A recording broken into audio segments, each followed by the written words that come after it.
मी तरी आता हे उन्हात बसलोय रक्त शर्ट नाही काय नाही इथून उठणार नाही जोपर्यंत ईडब्ल्यूएस आरक्षण ईडब्ल्यूएस आणि एसीबीसी हे 20% आरक्षण मराठा समाजाला भेटत नाही तोपर्यंत मी या उन्हातच असं बसणार.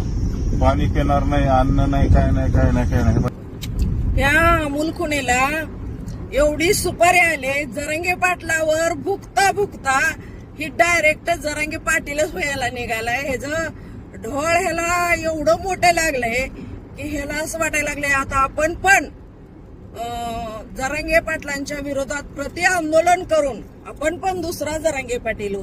पण बेटे ती तुला तुझ्या 70 पिढीला जमणार नाही.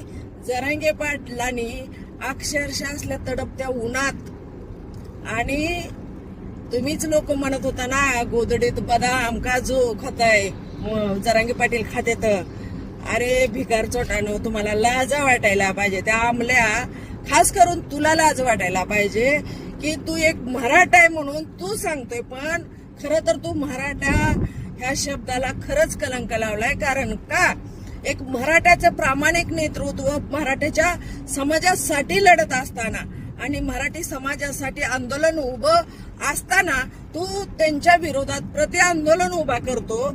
आणि मी उघडा बसलोय आणि माझ्या डोक्यावर छत सुद्धा नाही, अंगावर कपडे सुद्धा नाही. अरे तू नुसतं टाकून दिलेला निघाला. तू सुपारी बाज आहे पण ती जाऊ दे, ती बाकीचा विषय सोडून दे. पण तुला बसवताना बसवलं उपोषणाला.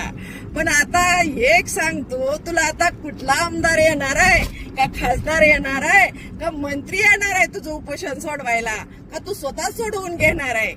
अरे तुझ्या जवळ तर तू आणि ती एक पडाक पत्रकार मॅनेज झालेलं तुम्ही दोघांनी 50-50 सुपारी घेताना तुम्ही 24 तास कुणाच्या तरी शेतात बाजावर बसून तुमचे सारखेच तो बाईट चालू असते.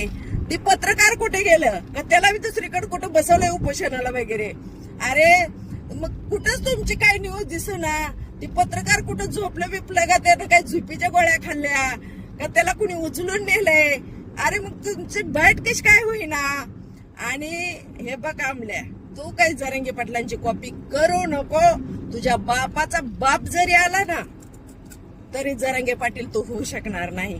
कारण तू एक मराठा असताना आणि समोर मराठ्याचं आंदोलन असताना भिकाऱ्या तू तिथं विरोध करतोय मराठ्यांना.